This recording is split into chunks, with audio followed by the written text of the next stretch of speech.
ನಮಸ್ತೆ ಫ್ರೆಂಡ್ಸ್, ರಾಜ್ ಜಾಬ್ಸ್ಗೆ ಸ್ವಾಗತ. ಕರ್ನಾಟಕ ರಾಜ್ಯ ಸರ್ಕಾರದಿಂದ ಅಬಕಾರಿ ಇಲಾಖೆಯಿಂದ ಸಿಹಿ ಸುದ್ದಿಯೊಂದು ಬಿಡುಗಡೆಯಾಗಿದೆ ನೋಡಿ. ಅಬಕಾರಿ ಇಲಾಖೆಯಲ್ಲಿ SSLC PUC ಡಿಗ್ರಿ ಆದಂಥ ಅಭ್ಯರ್ಥಿಗಳನ್ನು ಅರ್ಜಿಗಳನ್ನು ಸಲ್ಲಿಸಬಹುದಾಗಿರುತ್ತೆ. ಹಾಗೆ ವಯೋಮಿತಿ ಕನಿಷ್ಠ 18ರಿಂದ 30 ವರ್ಷದ ಒಳಗಿನವರು ಅಂತ ಹೇಳಿದ್ದಾರೆ. ವಯೋಮಿತಿ ಸಡಿಲಿಕೆ ಕೂಡ ಇರುತ್ತೆ. OBC ಅಭ್ಯರ್ಥಿಗಳಿಗೆ 3 ವರ್ಷ ಮತ್ತು SC/ST ಅಭ್ಯರ್ಥಿಗಳಿಗೆ 5 ವರ್ಷಗಳ ವಯೋಮಿತಿ ಸಡಿಲಿಕೆ ಕೂಡ ಇರುತ್ತೆ. ಹಾಗೇನ ಅಬಕಾರಿ ಉದ್ಯೋಗಗಳಿಗೆ ಬೋತ್ ಮೇಲ್ ಆ್ಯಂಡ್ ಫಿಮೇಲ್, ಪುರುಷ ಮತ್ತು ಮಹಿಳಾ ಅಭ್ಯರ್ಥಿಗಳು ಇಬ್ಬರು ಅರ್ಜಿಗಳನ್ನು ಸಲ್ಲಿಸಬಹುದು. ಕರ್ನಾಟಕ ರಾಜ್ಯ ಸರ್ಕಾರಿ ಉದ್ಯೋಗಗಳ ಹಾಗೆ ಕಾಯಂ ಉದ್ಯೋಗಗಳಾಗಿರ್ತವೆ. ಈ ಒಂದು ಹುದ್ದೆಗಳು ಸಂಪೂರ್ಣವಾಗಿ ಕಾಯಂ ಉದ್ಯೋಗಗಳಾಗಿರ್ತವೆ. ಹಾಗೆ SLC PUC ಮತ್ತು ಡಿಗ್ರಿ ಆದವರಿಗೆ ಅಬಕಾರಿ ಇಲಾಖೆಯಲ್ಲಿ ಉದ್ಯೋಗಾವಕಾಶ ಇರುತ್ತೆ. ಇನ್ನು ಸಂಬಳ 30,000ದಿಂದ 60,000ವರೆಗೆ ಪರ್ ಮಂತ್ ಸ್ಯಾಲ್ರಿ ಆಗಿರುತ್ತೆ. ಇದು ಜಾಸ್ತಿ ಕೂಡ ಆಗ್ತಾ ಹೋಗುತ್ತೆ. ಇನ್ನು ಫ್ರೆಂಡ್ಸ್, ವೇತನ ಶ್ರೇಣಿಯನ್ನು ಆಲ್ರೆಡಿ ತಿಳಿಸಿದ್ದೀನಿ. ಹಾಗೆ ಇಲ್ಲಿ ನೋಡಿ, ಸಭೆಯಲ್ಲಿ ಶಿಕ್ಷಕರ ಕ್ಷೇತ್ರದಿಂದ ನಾರಾಯಣಸ್ವಾಮಿ ಅವರು ಅಬಕಾರಿ ಇಲಾಖೆಯಲ್ಲಿ ನೇಮಕಾತಿ ಮಾಡಿಕೊಳ್ಳುವುದರ ಬಗ್ಗೆ ಕೇಳಲಾದ ಪ್ರಶ್ನೆಗೆ ಅಬಕಾರಿ ಸಚಿವರು ಉತ್ತರಿಸಿದ್ದಾರೆ. ಅನುಬಂಧ 1ರಲ್ಲಿ ಖಾಲಿ ಇರತಕ್ಕಂಥ ಹುದ್ದೆಗಳ ಸಂಖ್ಯೆ, ಈಗಾಗಲೇ ಕಾರ್ಯನಿರ್ವಹಿಸುತ್ತಿರುವ ಸಿಬ್ಬಂದಿಗಳ ಹಾಗೆ ವೇತನದ ಬಗ್ಗೆ ಕೂಡ ಮಾಹಿತಿಯನ್ನು ನೀಡಲಾಗಿದೆ ಅಂತ ಹೇಳಿದ್ದಾರೆ. ಫ್ರೆಂಡ್ಸ್, ಇಲ್ಲಿ ನೋಡಿ, ಖಾಲಿ ಇರತಕ್ಕಂಥ ಉದ್ಯೋಗಗಳು ಗ್ರೂಪ್ ಎಯಲ್ಲಿ 60 ಹುದ್ದೆಗಳಿದ್ದರೆ ಗ್ರೂಪ್ ಬಿಯಲ್ಲಿ 8 ಹುದ್ದೆಗಳಿದ್ದಾವೆ. ಹಾಗೆ ಗ್ರೂಪ್ ಸಿಯಲ್ಲಿ 1,633 ಖಾಲಿ ಉದ್ಯೋಗಗಳಿದ್ದಾವೆ ನೋಡಿ. ಈ ಒಂದು ಖಾಲಿ ಉದ್ಯೋಗಗಳಿಗೆ ನೇಮಕಾತಿ ಆಗುತ್ತೆ ಅಂತ ಹೇಳಿದ್ದಾರೆ.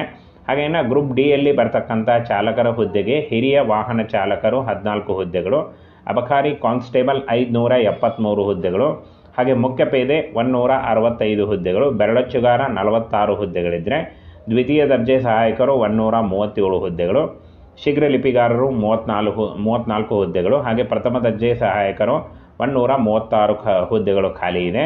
ಹಾಗೆ ಅಬಕಾರಿ ಉಪನಿರೀಕ್ಷಕರು 353 ಹುದ್ದೆಗಳು, ಹಾಗೆ ಅಬಕಾರಿ ನಿರೀಕ್ಷಕರು 60 ಹುದ್ದೆಗಳು, ಲ್ಯಾಬ್ ಸಹಾಯಕ 2 ಹುದ್ದೆಗಳು ಖಾಲಿ ಇದೆ. ಹಾಗೆ ಗ್ರೂಪ್ ಡಿಯಲ್ಲಿ ಒಟ್ಟು 1,755 ಹುದ್ದೆಗಳು ಖಾಲಿ ಇದೆ. ಈ ಹುದ್ದೆಗಳಿಗೆ ಅರ್ಜಿ ಸಲ್ಲಿಸಿದ ಅಭ್ಯರ್ಥಿಗಳನ್ನು ನೇರ ನೇಮಕಾತಿ ಮೂಲಕ ಆಯ್ಕೆಯನ್ನು ಮಾಡಿಕೊಳ್ಳಲಾಗುತ್ತೆ. ಯಾವುದೇ ರೀತಿಯ ಲಿಖಿತ ಪರೀಕ್ಷೆ ಆಗಲಿ, ಯಾವುದೇ ರೀತಿಯ ಒಂದು ಅರ್ಜಿ ಶುಲ್ಕ ಆಗಲಿ ಇರಲ್ಲ ಅಂತ ಹೇಳಿದ್ದಾರೆ. ಹಾಗೆ ಈ ಒಂದು ಹುದ್ದೆಗಳು ಫ್ರೆಂಡ್ಸ್ ಹಾಗೆ ನೇಮಕಾತಿ ಶುರುವಾಗಲಿದೆ ಅಂತ ಹೇಳಿದ್ದಾರೆ ನೋಡಿ.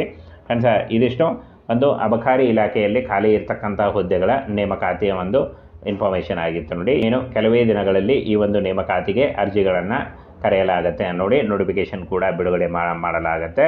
ಫ್ರೆಂಡ್ಸ್, ಕರ್ನಾಟಕ ಅಬಕಾರಿ ಇಲಾಖೆಯಲ್ಲಿ ಖಾಲಿ ಇರತಕ್ಕಂಥ ಹುದ್ದೆಗಳ ಒಂದು ಕಂಪ್ಲೀಟ್ ಡೀಟೇಲ್ಸ್ ಆಗಿತ್ತು. ಕರ್ನಾಟಕ ರಾಜ್ಯ ಸರ್ಕಾರದಿಂದ ಅಬಕಾರಿ ಇಲಾಖೆಯಿಂದ ಸಿಹಿ ಸುದ್ದಿಯೊಂದು ಬಿಡುಗಡೆಯಾಗಿದೆ ನೋಡಿ. ಅಬಕಾರಿ ಇಲಾಖೆಯಲ್ಲಿ SSLC PUC ಡಿಗ್ರಿ ಆದಂಥ ಅಭ್ಯರ್ಥಿಗಳನ್ನು ಅರ್ಜಿಗಳನ್ನು ಸಲ್ಲಿಸಬಹುದಾಗಿರುತ್ತೆ. ಹಾಗೆ ವಯೋಮಿತಿ ಕನಿಷ್ಠ 18ರಿಂದ 30 ವರ್ಷದ ಒಳಗಿನವರು ಅಂತ ಹೇಳಿದ್ದಾರೆ. ವಯೋಮಿತಿ ಸಡಿಲಿಕೆ ಕೂಡ ಇರುತ್ತೆ. OBC ಅಭ್ಯರ್ಥಿಗಳಿಗೆ 3 ವರ್ಷ ಮತ್ತು SC/ST ಅಭ್ಯರ್ಥಿಗಳಿಗೆ 5 ವರ್ಷಗಳ ವಯೋಮಿತಿ ಸಡಿಲಿಕೆ ಕೂಡ ಇರುತ್ತೆ. ಹಾಗೇನ ಅಬಕಾರಿ ಉದ್ಯೋಗಗಳಿಗೆ ಬೋತ್ ಮೇಲ್ ಆ್ಯಂಡ್ ಫಿಮೇಲ್, ಪುರುಷ ಮತ್ತು ಮಹಿಳಾ ಅಭ್ಯರ್ಥಿಗಳು ಇಬ್ಬರು ಅರ್ಜಿಗಳನ್ನು ಸಲ್ಲಿಸಬಹುದು.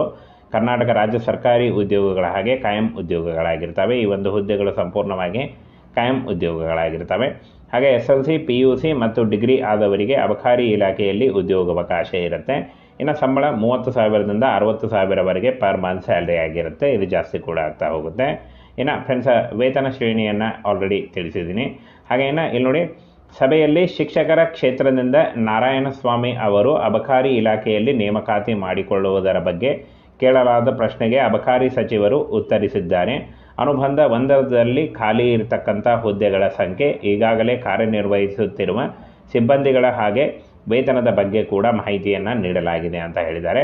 ಫ್ರೆಂಡ್ಸ್, ಇಲ್ಲಿ ನೋಡಿ, ಖಾಲಿ ಇರತಕ್ಕಂಥ ಉದ್ಯೋಗಗಳು ಗ್ರೂಪ್ ಎಯಲ್ಲಿ 60 ಹುದ್ದೆಗಳಿದ್ದರೆ ಗ್ರೂಪ್ ಬಿಯಲ್ಲಿ 8 ಹುದ್ದೆಗಳಿದ್ದಾವೆ. ಹಾಗೆ ಗ್ರೂಪ್ ಸಿಯಲ್ಲಿ 1,633 ಖಾಲಿ ಉದ್ಯೋಗಗಳಿದ್ದಾವೆ ನೋಡಿ. ಈ ಒಂದು ಖಾಲಿ ಉದ್ಯೋಗಗಳಿಗೆ ನೇಮಕಾತಿ ಆಗುತ್ತೆ ಅಂತ ಹೇಳಿದ್ದಾರೆ. ಹಾಗೇನ ಗ್ರೂಪ್ ಡಿಯಲ್ಲಿ ಬರ್ತಕ್ಕಂಥ ಚಾಲಕರ ಹುದ್ದೆಗೆ ಹಿರಿಯ ವಾಹನ ಚಾಲಕರು 14 ಹುದ್ದೆಗಳು, ಅಬಕಾರಿ ಕಾನ್ಸ್ಟೇಬಲ್ 573 ಹುದ್ದೆಗಳು, ಹಾಗೆ ಮುಖ್ಯ ಪೇದೆ 165 ಹುದ್ದೆಗಳು, ಬೆರಳಚ್ಚುಗಾರ 46 ಹುದ್ದೆಗಳಿದ್ದರೆ ದ್ವಿತೀಯ ದರ್ಜೆ ಸಹಾಯಕರು 137 ಹುದ್ದೆಗಳು, ಶೀಘ್ರ ಲಿಪಿಗಾರರು 34 ಹುದ್ದೆಗಳು, ಹಾಗೆ ಪ್ರಥಮ ದರ್ಜೆ ಸಹಾಯಕರು 136 ಹುದ್ದೆಗಳು ಖಾಲಿ ಇದೆ. ಹಾಗೆ ಅಬಕಾರಿ ಉಪನಿರೀಕ್ಷಕರು 353 ಹುದ್ದೆಗಳು, ಹಾಗೆ ಅಬಕಾರಿ ನಿರೀಕ್ಷಕರು 60 ಹುದ್ದೆಗಳು, ಲ್ಯಾಬ್ ಸಹಾಯಕ 2 ಹುದ್ದೆಗಳು ಖಾಲಿ ಇದೆ. ಹಾಗೆ ಗ್ರೂಪ್ ಡಿಯಲ್ಲಿ ಒಟ್ಟು 1,755 ಹುದ್ದೆಗಳು ಖಾಲಿ ಇದೆ. ಈ ಹುದ್ದೆಗಳಿಗೆ ಅರ್ಜಿ ಸಲ್ಲಿಸಿದ ಅಭ್ಯರ್ಥಿಗಳನ್ನು ನೇರ ನೇಮಕಾತಿ ಮೂಲಕ ಆಯ್ಕೆಯನ್ನು ಮಾಡಿಕೊಳ್ಳಲಾಗುತ್ತೆ. ಯಾವುದೇ ರೀತಿಯ ಲಿಖಿತ ಪರೀಕ್ಷೆ ಆಗಲಿ ಯಾವುದೇ ರೀತಿಯ ಒಂದು ಅರ್ಜಿ ಶುಲ್ಕ ಆಗಲಿ ಇರಲ್ಲ ಅಂತ ಹೇಳಿದ್ದಾರೆ. ಹಾಗೆ ಈ ಒಂದು ಹುದ್ದೆಗಳು ಫ್ರೆಂಡ್ಸ್ ಹಾಗೆ ನೇಮಕಾತಿ ಶುರುವಾಗಲಿದೆ ಅಂತ ಹೇಳಿದ್ದಾರೆ ನೋಡಿ ಫ್ರೆಂಡ್ಸ್. ಇದು